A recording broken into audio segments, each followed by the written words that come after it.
Hi guys, good morning all of you. तो आज हम देखेंगे, कल हमने इन्वर्स के बारे में बताया था। आज हम माइनर और कोफैक्टर के बारे में बात करने वाले हैं। ये बेसिकली पार्ट जो होता है डिटर्मिनेंट का होता है, लेकिन उसमें नहीं बताया था हमने। चलो छूट गया था, आज हम बता देते हैं कि माइनर क्या होता है, फैक्टर कैसे निकाला जाता है। ठीक है, माइनर और फैक्टर की बात करते हैं, माइनर और कोफैक्टर। ठीक है, माइनर और कोफैक्टर। माइनर का मतलब होता है उपसारणिक, और कोफैक्टर का होता है सहखंडज। सहखंडज ये मतलब होता है। ठीक है, तो होता क्या है, जैसे एक अगर मान लें कि हमारे पास एक डिटर्मिनेंट है, लिखा हुआ है A11 first row first column, first row second column, second row first column, second row first column and second row second column. ये एक हमें डिटर्मिनेंट मैट्रिक्स मिला जाके। अब इसमें अगर पूछे कि माइनर बताइए, क्या माइनर अगर हमसे पूछता है, माइनर ऑफ A22, किसका पूछ रहा है, minor of A22, second row second column का। तो जिस वाले कॉलम पे या रो पे माइनर पूछता है और जिस एलिमेंट पे पूछता है, तो वो रो और वो कॉलम दोनों डिलीट हो जाता है। जो बचता जाके सिंगल है, क्या बचेगा, A11। क्या बचा जाके, A11। अगर यहाँ पे A21 की बात करें, किसकी, माइनर ऑफ A21, तो ये वाली रो डिलीट हो जाएगी और ये वाला कॉलम डिलीट हो जाएगा, बचा क्या, A12। अगर हम बात करें माइनर ऑफ A11, तो ये क्या हो जाएगा, A11 की बात करें तो ये वाली रो, सॉरी ये वाला कॉलम और ये वाली रो कैंसिल हो जाएगी, बचेगा क्या, A22। इसी तरीके से माइनर ऑफ A12 के लिए बात करें तो ये रो और ये कॉलम खत्म, तो क्या आएगा, A21। तो इस तरीके से हमें माइनर निकाला जाता है, और देखा कि इस तरीके से निकाला जा रहा है। अब इसी में बात कर लेते, क्योंकि ये 2x2 का एक मैट्रिक्स था और इसमें हमने माइनर निकाला। अब इसी में बात करते हैं कोफैक्टर कैसे निकाला जाता है। इसको कोफैक्टर को निकालने के लिए बात की जाए तो देखते निकालते कैसे निकाला जाएगा।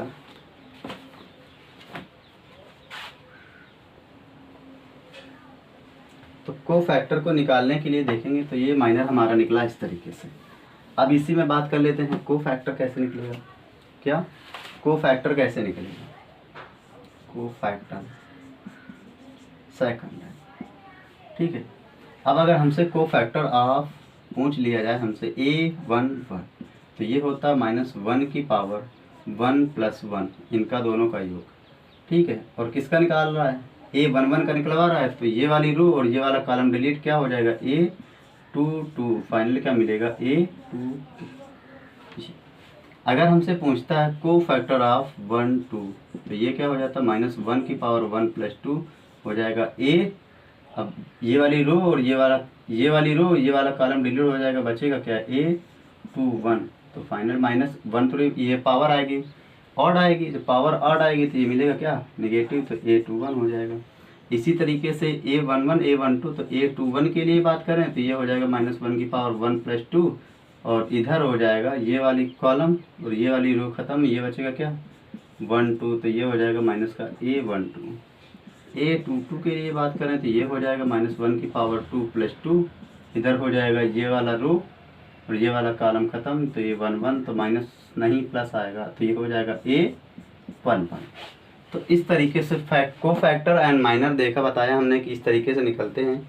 और जब भी हमसे अगर डिटरमिनेंट में पूछा जाए कि कोफैक्टर कैसे निकाला जाएगा या सहखंडज या उपसारणी कैसे ज्ञात किया जाएगा, तो इस तरीके से, ठीक है। इस तरीके से अपना हम बता लेंगे।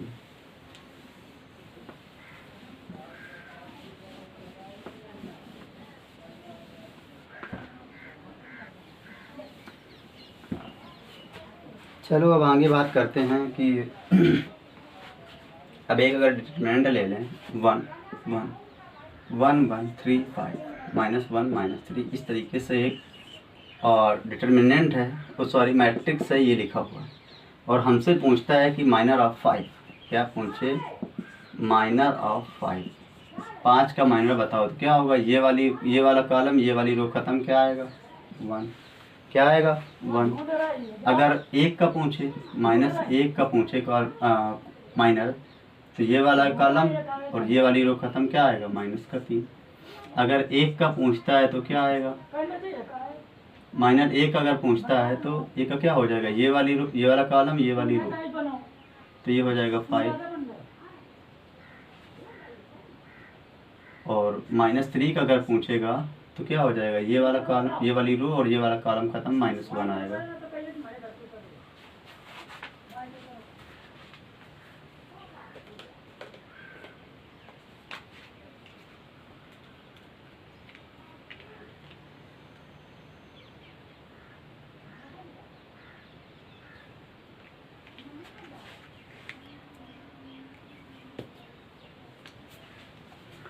तो इस तरीके से हो जाएगा।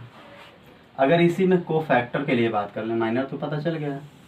अगर को फैक्टर आपसे पूछता है, को फैक्टर ऑफ 5, को फैक्टर ऑफ 5, तो ये हो जाएगा क्या कि 5 कौन, सेकेंड रो सेकेंड कॉलम, तो ये हो जाएगा -1 की पावर 2 + 2। और ये क्या हो जाएगा, ये रो ये वाला कॉलम ये वाली रो खत्म, क्या हो जाएगा 1। जब 1 हो जाएगा, या A11 लिख दें, A11, तो फाइनल क्या मिलेगा, 1 क्या मिलेगा 1। अगर -3 के लिए पूछते हैं, को फैक्टर ऑफ 5 के लिए पूछा था, को फैक्टर ऑफ -3 के लिए पूछा जाए तो ये हो जाएगा -1 की पावर 2 + 1। और ये हो जाएगा क्या, ये डिलीट होगा, ये डिलीट होगा, क्या आएगा A12। तो ये फाइनल A12 क्या लिखा हुआ -1, तो माइनस और -1 फाइनल क्या मिलेगा 1। तो इस तरीके से कोफैक्टर और माइनर निकालते हैं, ठीक है। अब ये ऑर्डर 2x2 में है, अब 3x3 में देख लेते हैं। एक ऑर्डर 2x2 के लिए तो देख लिया हमने, ऐसे निकलेगा।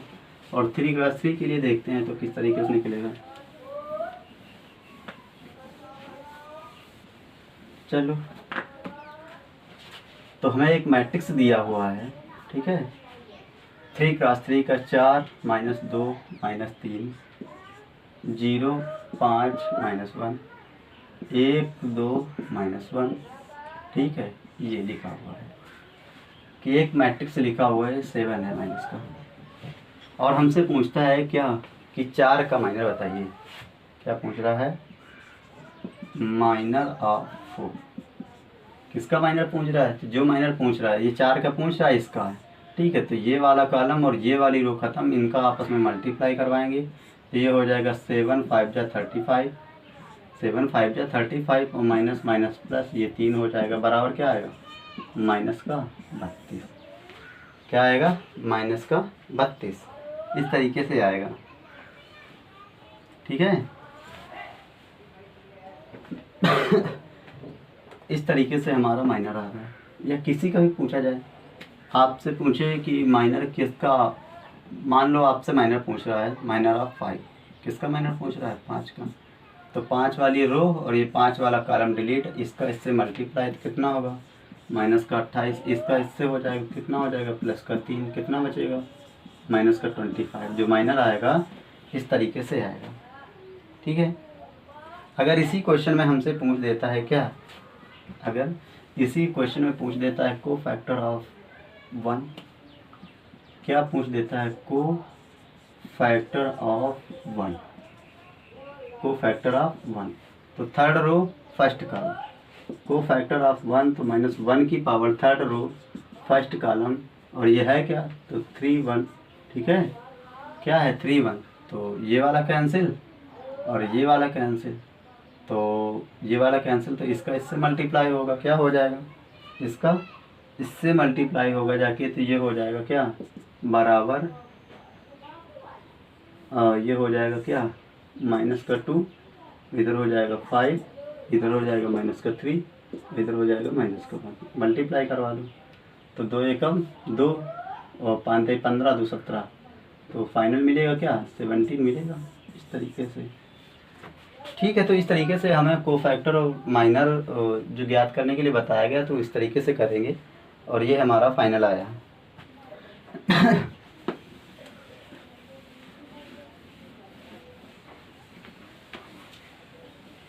चलो देखो एक क्वेश्चन लिखा हुआ है, एक क्वेश्चन लिखा हुआ है जैसे ए एडजॉइंट ऑफ ए, आपको पता है मॉड ए आई होता है, लेकिन यहाँ पे एक क्वेश्चन दिया हुआ A adjoint of A is equal to 10 0 0 10। ठीक है, ये हमें एक क्वेश्चन दिया हुआ है और हमें ये पता है कि adjoint of A mod A आई होता है। ठीक है, तो मॉड ए आई, जब इसको मॉड निकालेंगे कितना निकलेगा। ठीक है, तो इसको 10 अगर कॉमन ले लें, 10 अगर कॉमन लें तो 1 0 0 1, और ये है क्या, एक आइडेंटिटी मैट्रिक्स, तो क्या निकलेगा 10 ही तो मान आएगा। क्या आएगा, 10 मान आएगा।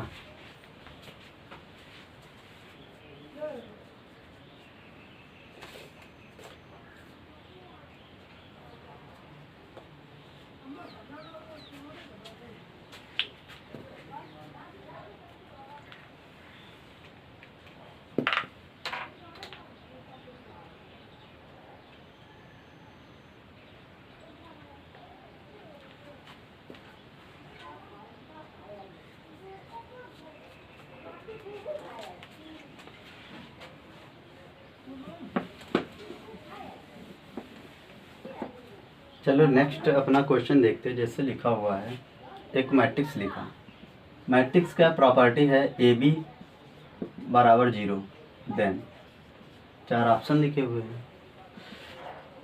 फर्स्ट ऑप्शन लिखा हुआ है ए बराबर 0 और बी बराबर 0। बी ऑप्शन में लिखा हुआ है A is equal to 0 and B is equal to 0। C option में लिखा हुआ है determinant of A is equal to 0 और determinant of B is equal to 0। Number 4th में लिखा हुआ है determinant of A is equal to 0 and determinant of B is equal to 0। अब इसमें ऑप्शन बताना है कि आपको ऑप्शन कौन सा सही होगा। तो डिटर्मिनेंट क्या दिया हुआ है 1 0 0 0 एंड डिटर्मिनेंट ऑफ बी लिखा हुआ है 0 0 0 1। ठीक है, ये बी बराबर लिखा हुआ है। अब हमसे कह रहा है कि ए बराबर 0 की बी बराबर 0 होगा, तो इसका क्या निकालें। अब ए बी हमसे पूछ रहा है, तो ए बी जब आप निकालोगे जाके तो 0 0 0, ये एक डिटर्मिनेंट आपको निकल के आएगा। क्या, नल मैट्रिक्स निकल के आया, एक डिटर्मिनेंट निकल के आया, नल मैट्रिक्स निकल के आया। तो अब आप इसके बारे में क्या बोलेंगे कि डिटर्मिनेंट ना तो ए 0 है, या तो ए 0 है या तो बी 0 है, तभी तो हमारा निकल के आया है। तो ऑप्शन क्या आएगा आपका, ये वाला सी वाला ऑप्शन सही होगा जाके, नॉट ए। कौन सा, determinant of A is equal to 0 और determinant of A is equal to 0, क्योंकि ए जब भी इसका मतलब वैल्यू निकलेगा जाके तो एक ना एक वैल्यू 0 मिलेगी जाके।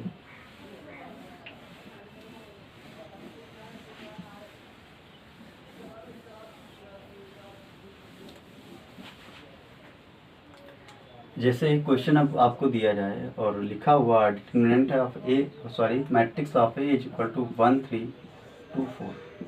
ठीक है, और हमसे सवाल पूछ रहा है ए स्क्वायर माइनस का के ए प्लस i2 ये दिया हुआ है। ठीक है, लेकिन इसका फार्मूला जो होता है ए स्क्वायर माइनस का टी ए प्लस का आई टी होता है। टी क्या होता है, ट्रेस होता है। टी क्या होता है, ट्रेस होता है।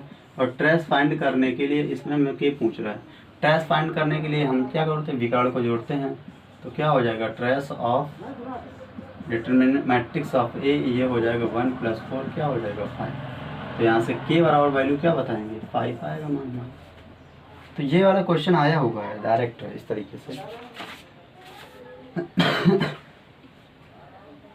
ठीक है, तो अब एक और क्वेश्चन याद कर लेते हैं, एक और फिर इसके बाद देखते हैं।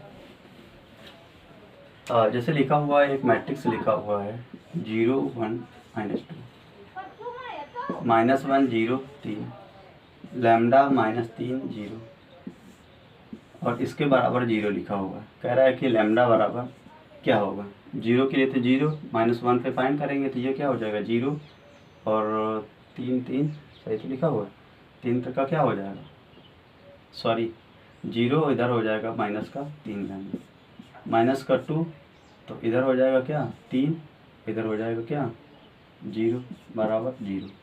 तो यहाँ से 3 लैम्डा प्लस का 3 लैम्डा माइनस का 6 या लैम्डा बराबर 1/2। इस तरीके से ये हमारे मान आए।